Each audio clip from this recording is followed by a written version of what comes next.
Pozdravljeni, dragi gledalci. Danes bomo govorili o 6-dnevni vojni. Leta 1967 je Bližnji vzhod eksplodiral v vojno, ki ni trajala niti en teden, a je zavedno spremenila politično, vojaško in demografsko podobo regije. 6-dnevna vojna med Izraelom ter Egiptom, Sirijo in Jordanijo je bila izbruh dolgo rastočih napetosti, ideoloških razpok in strateških problemov. Napetosti so se kopičile že od konca prve arabsko-izraelske vojne, leta 1949. Čeprav je formalno obstajalo premirje, so bile meje nemirne. Občasni napadi, sabotaže, teroristične infiltracije in obstreljevanje so bile stalnica zlasti med Sirijo in Izraelom. Poleg tega je Egipt pod predsednikom Gamalom Abdelom Nasserjem postal simbol političnega gibanja, ki se je prizadeval za enoten arabski svet, brez zionistične entitete. Leta 1956 je že prišlo do velikega spopada, Suezke vojne. Takrat je Izrael v sodelovanju z Veliko Britanijo in Francijo napadel Egipt, potem, ko je ta nacionaliziral Sueški prekop.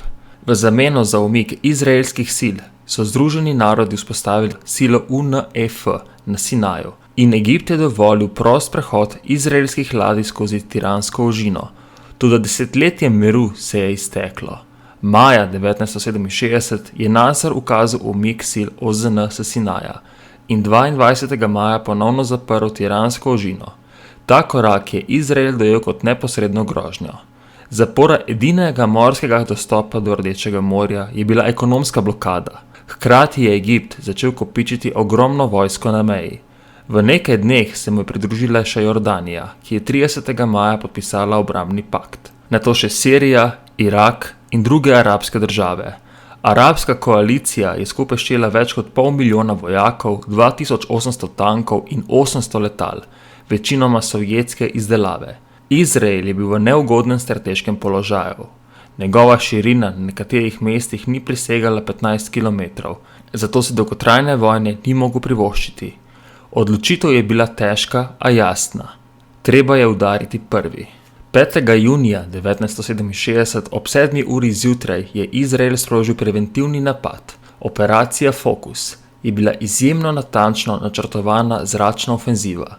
Izraelski piloti so leteli nizko nad Sredozemljem, da bi obšli egiptovske radarje in napadli egiptovska letališča, presenetljivo in uničujoče.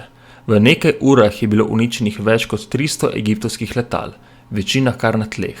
V naslednjih urah so podobne napade izvedli še proti Jordaniji, Siriji in Iraku. Izrael je tako že prvi dan vojne zagotovil popolno zračno premoč.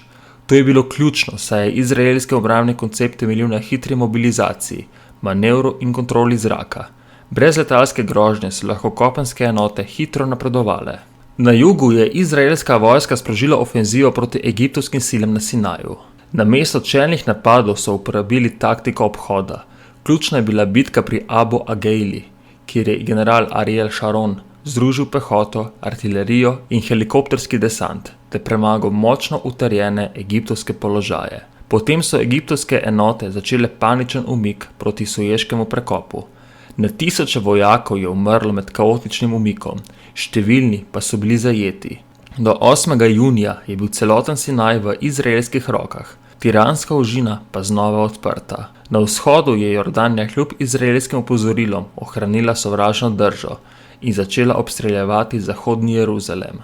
Izrael je odgovoril s kopensko ofenzivo, ki je dosegla vrhunec 7. junija, ko so padalske enote zavzele vzhodni Jeruzalem in zid žalovanja, simbol Judov po svetu.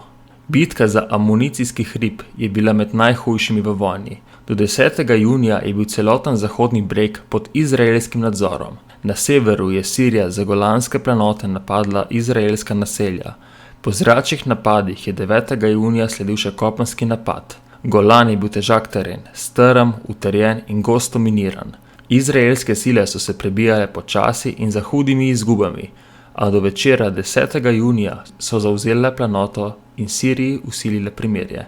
V 6 dneh je Izrael zavzel več kot 70,000 kvadratnih kilometrov, celoten Sinaj, Gazo, Golansko planoto, Zahodni breg in vzhodni Jeruzalem. Arabske države so trpele hude izgube. več kot 15.000 mrtvih in ogromno vojaške opreme. Izrael je izgubil približno 800 vojakov, a vojna je sprožila tudi nova poglavja konfliktov. Več kot 300.000 Palestincev je bilo razseljenih, z Golana je pobegnilo več kot 100.000 Sircev. Arabski svet je bil šokiran. Nasser je sprva odstopil, a se je po množičnih protestih vrnil. V Izraelu je zavladalo zmagoslavje in narodno poenotenje. Varnostni svet OZN je kmalu sprejel resolucijo 242, ki je določila načelo: zemlja za mir. Umik z zasedenih ozemlji v zameno za priznanje Izraela in trajni mir. To načelo ostaja temelj vseh mirovnih pobud do danes. Leta 1979 je Egipt kot prva arabska država priznal Izrael in si s tem povrnil Sinaj. Jordanija je sledila leta 1994. Gazo je Izrael leta 2005 evakuiral, a območje ostaja pod blokado. Vprašanje Zahodnega brega in Vzhodnega Jeruzalema pa še danes ostaja najtežje vprašanje izraelsko-palestinskega konflikta. 6-dnevna vojna je bila ena najhitrejših in najučinkovitejših vojaških kampanj v sodobni zgodovini, a njena zmaga je postavila temelje za desetletja novih napetosti, okupacij, uporov in političnih dilem. Bila je trenutek izraelske moči in hkrati začetek zelo dolgega, še vedno nerešenega poglavja na Bližnjem vzhodu. Hvala, da si gledal do konca. Če želiš podpreti moje delo, lahko postaneš član kanala ali doniraš. S tem mi boš pomagal raziskovati zgodovino z še večjo motivacijo. Se vidimo v naslednjem videu. Upam, da vam je bil današnji dokumentarec všeč. Če vam je bil všeč, pritisnite like in se naročite. Hvala in lep dan.